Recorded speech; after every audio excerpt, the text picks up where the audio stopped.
So you think being a superhero is all about looking good in spandex and having a killer catchphrase? Well, sometimes. But mostly it's a tightrope walk over a canyon of moral ambiguity, and let me tell you, the rope gets real slippery. We're talking about the moments when the mask slips, the cape frays, and the shield cracks. Every single one of these larger-than-life figures faces a crossroads that tests their very soul. Comic creators, those beautiful twisted geniuses, love to explore both sides of the coin. The heroes who take a nosedive into the deep end of villainy, and those unbreakable spirits who, no matter what, just won't break bad. It's a fascinating, messy, and sometimes hilarious look at what makes a hero tick, or go boom. Before we dive into this existential crisis of capes and cowls, do me a solid. Hit that subscribe button and ring that little bell icon like it just insulted your mother. That way, you won't miss out when we dissect more of this comic book chaos. It helps the channel more than you know, and frankly, it validates my decision to talk into this microphone instead of pursuing my true passion, competitive napping. Your support is basically my caffeine, so keep it coming. Now, where were we? Ah yes, the grand heroic tradition of completely losing your marbles and trying to take over the world. It's a classic for a reason. Here's how we're gonna break it down. We're going on a little journey, a tour of moral decay if you will. First, we'll meet the ones who allowed evil to overcome them in one way or another. The fallen angels, the corrupted champions, the ones who looked at the dark side and said, yeah, I could redecorate. After we've waded through all that doom and gloom, we'll cleanse our palate with the superheroes you can always count on to do the right thing. The Boy Scouts, the Girl Scouts, the paragons of virtue who make the rest of us look bad. Let's get started. Warren Worthington III went from a rich kid with wings to Apocalypse's metal-winged angel of death. Talk about a glow-down.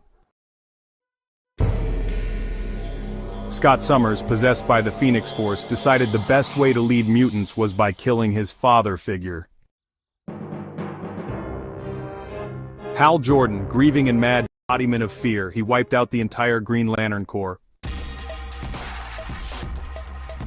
So get this, evil Tony Stark, or as he called himself, Superior Iron Man, betrayed the Avengers so badly they actually had to time travel just to replace him. Yeah, things got that wild.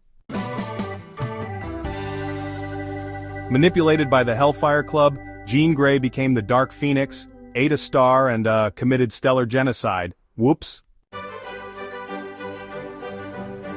Professor X's repressed dark side merged with Magneto's, creating Onslaught, a psychic monster that nearly ended the Marvel Universe. Pretty intense, right? Reed Richards the Maker. While our Reed Richards is just stretchy and honestly kind of annoying, the ultimate version became the Maker, a truly terrifying world-conquering villain. Scarlet Witch, no more nuance. A grieving Wanda Maximoff uttered 3 little words, no more mutants, and wow, she decimated the entire mutant population with a reality-warping breakdown. Superman and Supergirl Red Kryptonite Blues. Just a little red kryptonite turns the wholesome cousins from Krypton into, well, massive jerks. Think bar fights and, yeah, straightening the Tower of Pisa. Resurrected by the evil ninja clan The Hand, Wolverine became their brainwashed assassin before, getting his revenge, violently. No matter the universe or the crisis, Superman's core belief in hope, truth, and the goodness of people never wavers. Peter Parker consistently sacrifices his own happiness for the greater good, because his sense of responsibility is absolutely unbreakable. Wonder Woman, Ambassador of Peace. Diana of Themyscira is a warrior, yes, but her primary mission is always to bring peace and truth through compassion.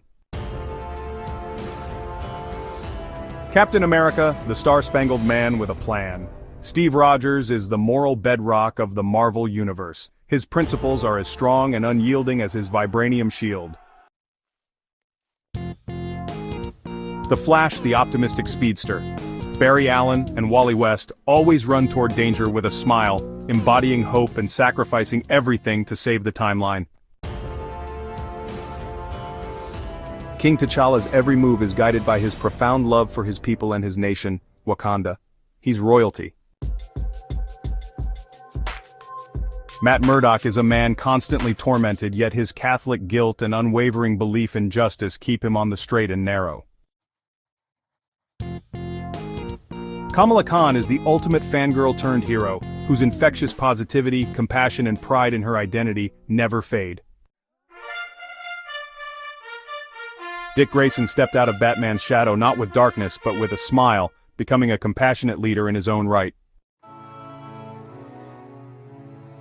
Aurora Monroe carries the weight of a goddess but leads with grace, resilience and a powerful moral authority, a true queen. And there you have it, a whirlwind tour through the moral highs and catastrophic lows of the superhero world. From heroes who got a little too friendly with their dark side to those who are so good it's almost suspicious. It just goes to show you that under the mask and the powers, these are characters dealing with some very human, or alien or mutant, struggles. The line between hero and villain isn't always a bold black line drawn in ink. Sometimes it's a smudged pencil mark, easily erased or redrawn. It's what makes these stories so damn compelling, isn't it? The possibility of failure makes the triumph of goodness that much sweeter.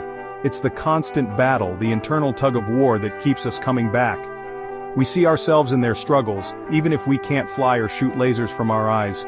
We see the temptation to take the easy way out in Tony Stark's hubris, and we see the unwavering strength we aspire to in Captain America's resolve. These characters are our modern mythology, teaching us about power, responsibility, and the messy, complicated, and beautiful nature of what it means to choose to do the right thing, day in and day out, against all odds, or, just to be a jerk with red kryptonite. So, who's your favorite fallen hero, and which paragon of virtue do you think could never ever be broken? Let us know down in the comments. I read them, sometimes, when I'm not busy. Thanks for hanging out with me, Aagnik Carr, today. We'll be back soon with more deep dives into the stuff you love. Until then, try not to develop a dark, world-destroying alter ego. It's a lot of paperwork,